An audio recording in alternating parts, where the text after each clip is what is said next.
पहला प्रश्न है दोस्तों आज का, कॉम्बिनेशनल परिपथ का निर्माण किया जा सकता है निम्न का प्रयोग करके। तो दोस्तों आपको पता होना चाहिए कि जितने भी लॉजिक गेट होते हैं आपके, OR gate, AND gate, NOT gate, XOR gate, XNOR gate, NAND gate और नॉर गेट, इन सभी की सहायता से हम कॉम्बिनेशनल परिपथ का निर्माण कर सकते हैं। तो यहाँ ऑप्शन में देखिए एक्सॉर गेट दिया है आपका, नॉर गेट दिया है और नैंड गेट दिया है। ठीक, तो यहाँ पे जो हमारा सही आंसर होगा 1, 2, 3, मतलब कि ऑप्शन ए हमारा सही हो जाएगा। नैंड गेट, नॉर गेट और एक्सॉर गेट की सहायता से हम कॉम्बिनेशनल परिपथ को बना सकते हैं। इसके अलावा भी दोस्तों जैसे कि बच रहा है और गेट बच रहा है आपका, उसके बाद एंड गेट बच रहा है और एक्सनॉर बच रहा है। ठीक, इसकी सहायता से भी हम कॉम्बिनेशनल सर्किट बना सकते हैं। अगला प्रश्न है, मॉड 16 काउंटर का आउटपुट क्या होगा यदि इनपुट फ्रीक्वेंसी एफ है। ठीक, इसके लिए दोस्तों फार्मूला एक होता है कि इनपुट फ्रीक्वेंसी जो भी हो डिवाइड बाई जितना मॉड प्रयोग करें। जैसे मॉड 16 हम यूज़ कर रहे हैं तो यहाँ पे मॉड 16 हो जाएगा। तो मतलब कि ऑप्शन डी हमारा सही होगा। ठीक, इसे थोड़ा हम बता देते हैं फिगर के माध्यम से। जैसे मान लीजिए दोस्तों ये है हमारा, हम मॉड यहाँ पे 16 यूज किए हैं। ठीक, और यहाँ पे इनपुट हमारा फ्रीक्वेंसी एफ है। ठीक, तो हमारा आउटपुट फ्रीक्वेंसी क्या होगा, एफ आउटपुट बराबर हो जाएगा आपका एफ इनपुट बटे मॉड 16। ठीक, और वहीं मान लीजिए दोस्तों हम यहाँ मॉड 16 की जगह हम मॉड 2 का प्रयोग करें, मॉड 2 प्रयोग करें। ठीक, तो आउटपुट फ्रीक्वेंसी क्या होगी, input frequency divide by mod 2 हो जाएगा। ठीक, अगर मान लीजिए हम यही मॉड हम प्रयोग करें हैं मॉड 32 का। ठीक, तो हमारा आउटपुट फ्रीक्वेंसी क्या होगा, input frequency divide by mod 32। ठीक, ये होता है आपका। एक थोड़ा और आपको बता दे रहे हैं, समझने के लिए थोड़ा आसानी होगा। ठीक, जैसे देखिए हम यहाँ पे हम एक मॉड हम शॉर्ट में लिख रहे हैं मॉड 2, फिर एक है हमारा मॉड 16। ठीक, फिर एक हम यूज कर रहे हैं मॉड 32। ठीक, और इनपुट फ्रीक्वेंसी हम दे रहे हैं एफ। तो हमसे आउटपुट फ्रीक्वेंसी क्या होगा, तो हमारा एफ आउटपुट जो होगा दोस्तों वह input frequency divide by mod 2 गुणे मॉड 16 गुणे मॉड 32। अब आप समझ गए होंगे कि क्या होता है कि जैसे कि जो भी हम इनपुट फ्रीक्वेंसी दिए रहेंगे, अगर मॉड जो है वो कैस्केडेड है, मतलब एक के बाद दूसरा, दूसरे के बाद तीसरा है, तो हमारी जो आउटपुट फ्रीक्वेंसी होगी इनपुट फ्रीक्वेंसी और डिवाइड होगा तीनों, मतलब 3 दिया हो, 4 दिया हो, जितने भी मॉड दिए हो, मॉड 2, मॉड 16 और मॉड 32 का डिवाइड कर देंगे। ठीक, अब चलिए अगले प्रश्न चलते हैं। इसका जो आंसर आप समझ गए होंगे।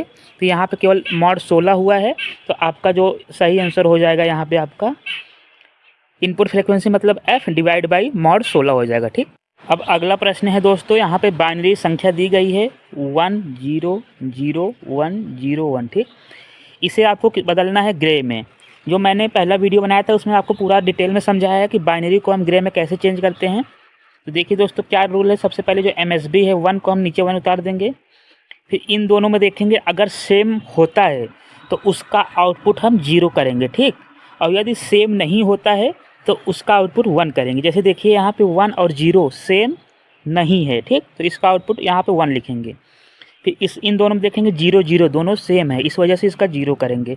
फिर देखेंगे 0 और 1 ये दोनों सेम नहीं है, इस वजह से इसका आउटपुट होगा 1 करेंगे। फिर 1 और 0 देखेंगे, 1 0 क्या होगा, सेम नहीं है, इस वजह से इसका आउटपुट 1 करेंगे। फिर यहाँ देखेंगे ये दोनों 0 1 सेम नहीं है, इस वजह से इसका भी 1 करेंगे। तो हमारा जो सही आंसर आएगा ये ग्रे में बन के क्या आएगा 1 1 0 1 1 1। तो ऑप्शन बी हमारा देखिए आप, ऑप्शन बी आप देखिए यहाँ पे 1 1, ऑप्शन बी देखिए 1 1 0 1 1। तो ऑप्शन बी हमारा सही हो जाएगा। ये था आपका बाइनरी से ग्रे में कन्वर्जन। अगला प्रश्न है, -5 को हमें 2s कॉम्प्लीमेंट में चेंज करना है। तो देखिए -5 को 2s में कैसे चेंज करेंगे, मेरे -5 को हम करेंगे +5। ठीक, 5 का बाइनरी क्या होगा 1 0 1। ठीक, ये तो 5 का हो गया, लेकिन प्लस के लिए हम यहाँ पे 0 कर देंगे। ठीक, ये हो गया हमारा। अब देखिए हम पहले 1 से कम्प्लीमेंट निकालेंगे, तो 1 क्या होगा 0 का 1 और 1 का 0 कर देते हैं। तो यहाँ देखिए 1 में क्या होगा, इसका 1 है तो 0 करेंगे, 0 है तो 1 करेंगे, फिर 1 है 0 करेंगे और 0 है तो 1 करेंगे। ठीक, 2s कॉम्प्लीमेंट निकालेंगे तो एक हम जोड़ देते हैं। यहाँ पे जब इसमें +1 करेंगे तो हमारा 0 1 का 1 आ जाएगा, फिर 1 तो उतर ही जाएगा, फिर यहाँ 0 हो जाएगा, फिर यहाँ पे 1 आ जाएगा। ठीक, तो 1 0 1 1, तो यहाँ कौन सा ऑप्शन मैच हो रहा है 1 0 1 1, 1 0 1 मतलब ऑप्शन सी आपका सही हो जाएगा।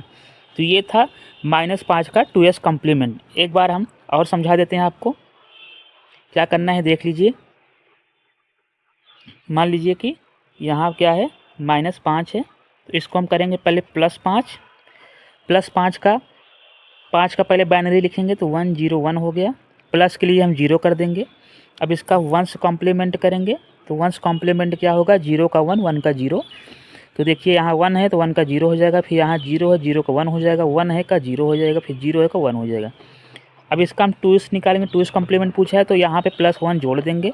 तो यहाँ पे देखिए 0 1 का 1 होता है, फिर 1 उतर जाएगा, फिर 0 उतर जाएगा, फिर 1 उतर जाएगा, सही आ गया 1 0 1 1 0 1 1, ऑप्शन सी हमारा सही हो गया। ठीक, अगला है निम्न में से किस लॉजिक का नॉइस मार्जिन सबसे अधिक होता है। तो देखिए दोस्तों, अगर हम नॉइस मार्जिन की बात करें तो जो हमारा STL है इसका नॉइस मार्जिन 7.5 सबसे अधिक होता है। ठीक, तो इस वजह से हमारा ऑप्शन सी सही हो जाएगा। नॉइस मार्जिन क्या होता है, वह नॉइस जो कि सिस्टम को प्रभावित नहीं करता। ठीक, वह मैक्सिमम नॉइस जो सिस्टम को प्रभावित नहीं करता, तो इस वजह से यहाँ पे STL हमारा सही हो जाएगा।